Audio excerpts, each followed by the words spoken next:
Bonjour, bienvenue dans le monde de la sorcière blanche. La magie commence ici. Alors, bienvenue aujourd'hui. Je suis très contente de vous parler de purification. Ça fait longtemps que j'avais envie de faire cette vidéo parce que je me rends compte qu'il y a plusieurs aspects de la purification qui sont méconnus. Et évidemment, quand on purifie, ben, on veut que ça soit fait comme il faut pour s'assurer que ça fonctionne à 100%.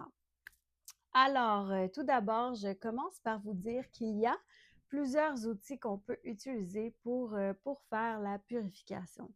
Alors, je commence avec le plus connu de tous, qui est ici la sauge.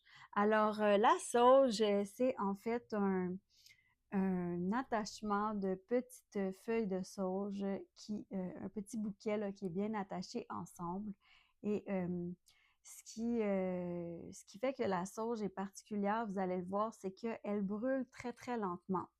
Alors, un bouquet de sauge, là, ça peut vous durer vraiment très longtemps.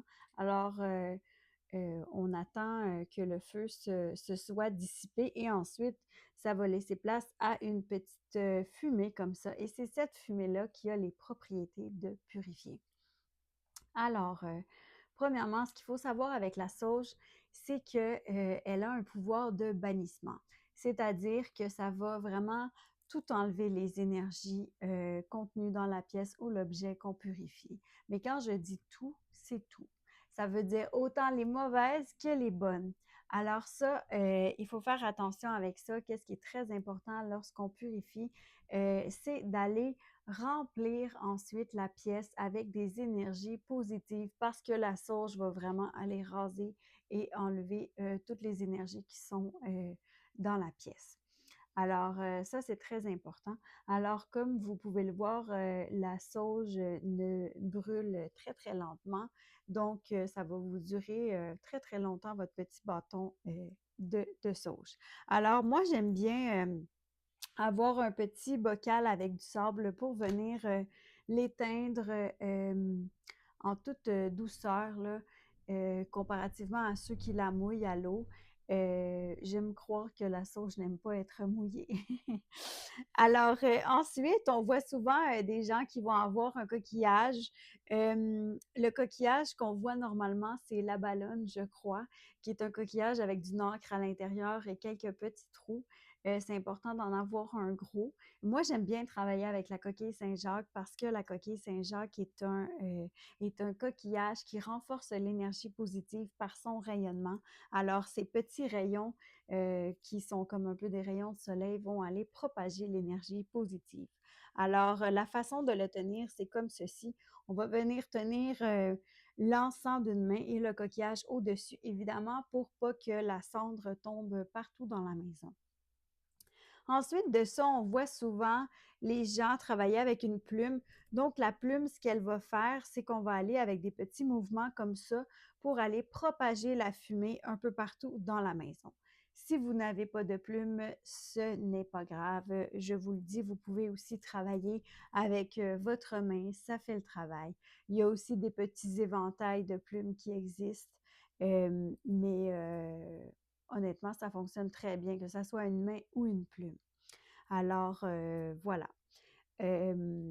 Donc, une fois que c'est terminé, on peut aller l'éteindre dans le petit bocal de sable.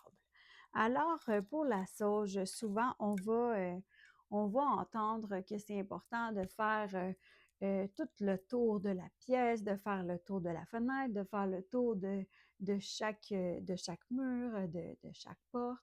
Euh, oui et non. Je vous dirais, par exemple, si vous emménagez dans une nouvelle maison, que c'est la première fois que vous la purifiez, oui, OK, on peut faire le gros nettoyage.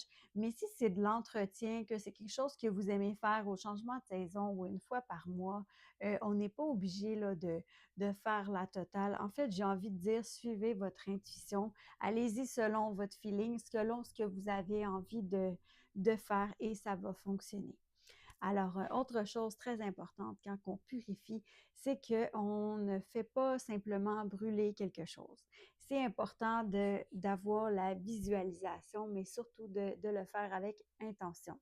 Alors, l'intention est extrêmement importante dans le monde de l'invisible, vous le savez. C'est c'est la base en fait des pouvoirs magiques. Alors, pour l'intention, moi, ce que j'aime bien faire, c'est de dire, par exemple, une petite formule comme avec cette sauge, je viens purifier la pièce de toute énergie négative. Et moi, j'aime bien personnaliser un peu tous mes sortilèges et tous mes petits trucs de sorcière. Alors, vous l'aurez compris, je personnalise la formule et je ne m'arrête pas aux énergies négatives. En fait, je vais demander que la pièce soit nettoyée et purifiée de toute énergie négative, mais également de stress, de peur, de blocage et d'entité et pourquoi pas en saison hivernale de virus et de maladies. Alors, vous l'aurez compris, on peut la personnaliser selon nos besoins et ça, c'est fantastique.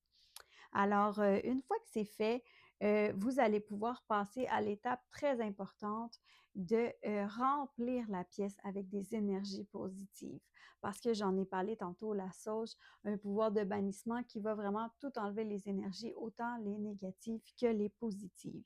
Alors, lorsque vous avez fait le tour de vos pièces et que vous avez purifié, c'est important de retourner avec une petite chandelle pour mettre la lumière dans la pièce.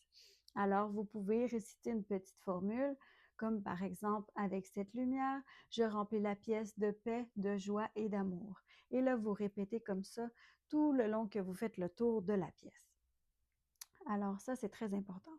Si vous n'avez pas de sauge, vous pouvez aller travailler avec des bâtons d'encens. Alors, l'encens, vous allez en avoir comme par exemple celle-ci, c'est un encens qui est à la sauge, mais il y a évidemment des tonnes et des tonnes d'odeurs et d'encens. Donc, évidemment, certaines ont différentes propriétés spirituelles. Mais là, ça, c'est un autre sujet. Je vous en parlerai une autre fois. Alors ici, on a l'encens qui, je trouve, est vraiment bien pour faire un petit nettoyage quotidien. Alors moi, par exemple, je vais faire la sauge environ une fois par mois ou aux 3 semaines. Puis l'encens, par exemple, ça, je vais la faire plusieurs fois par jour. Alors vous savez que moi, j'invite les défunts chez moi et c'est très important de purifier, de nettoyer la pièce entre chaque client. Euh, alors voilà. Ici, vous avez du Palo Santo. Alors, c'est des petits morceaux de bois tout mignons. En fait, le Palo Santo va avoir des propriétés de purification également, mais la différence, je dirais, avec la sauge, c'est qu'il ne va pas nécessairement raser toutes les énergies. En fait, il a la propriété d'élever le taux vibratoire des lieux. Alors, par exemple, quand on parle de maisons où il y a des entités ou des défunts, lorsqu'on va faire, par exemple, un nettoyage énergétique de maison, on va commencer par la sauge et dépendamment là, de la gravité de la situation, on pourrait, euh, on pourrait terminer là, avec du Palo Santo. Quand je dis la gravité de la situation, ça peut être, par exemple, si on n'arrive pas à, euh, à faire partir l'entité ou si l'entité revient. Alors, parlant d'entité, c'est important de savoir que la sauge ne scelle pas les lieux. Donc, ça ne va pas protéger les lieux. C'est vraiment au niveau du nettoyage énergétique. Donc, elle va nettoyer de toute énergie. Alors, ça veut dire que même si, on va dire, vous sentez une présence, là, vous faites une purification, puis là, vous dites, ah ben, je pense que c'est bon, je pense que l'entité est partie, puis finalement, ça revient. Ça ne veut pas dire que vous n'avez pas fait ce qu'il fallait, ça veut juste dire que dans le fond, votre lieu n'est pas protégé. Alors, pour vraiment venir sceller la protection, on peut utiliser du sang de dragon. Alors, le sang de dragon, j'en ai déjà parlé, c'est pas du vrai sang de dragon. C'est une résine d'arbre qui est très puissante, donc beaucoup plus que la sauge. Alors ça, je dirais qu'on va vraiment l'utiliser dans des cas d'exorcisme léger ou dans des cas de nettoyage énergétique avec quantité. En tout cas, moi, j'aime bien y aller avec la totale quand on veut partir les entités pour s'assurer là, euh, que le nettoyage est efficace et que personne ne va revenir. Alors, évidemment, pour la protection, moi, je suggère le sel noir sacré de protection. Vous savez que j'en fais régulièrement et j'en ai d'ailleurs ici en vente. Alors, ça, c'est quelque chose qui va venir vraiment effectuer un bouclier d'énergie protectrice pour protéger des énergies négatives. Euh, alors, voilà. Il y a également des petits cônes d'encens. Alors, c'est un peu la même chose que les bâtons, mais c'est comme une variante. Alors, les petits cônes, on les met dans des petits compartiments comme ça. Euh, et ça fait une petite fumée là, qui est tout à fait agréable. Peut-être que ça fait un peu moins de dégâts que les bâtons. C'est sûr que les bâtons, ça a tendance à faire des petits bouts de cendre partout. Alors, c'est important d'avoir un, un petit dispositif là, qui va aller récupérer là, les morceaux de cendre. Alors, voilà, je pense que je vous ai tout dit. Alors, j'espère que cette vidéo a été utile et que vous avez appris quelque chose. Alors, c'était un plaisir pour moi de vous parler et merci d'être à l'écoute. Alors, je vous le redis, si vous avez aimé la vidéo, laissez-moi un petit pouce en l'air ou allez la partager, ça me ferait très plaisir. C'était ton amie sorcière qui veille sur toi.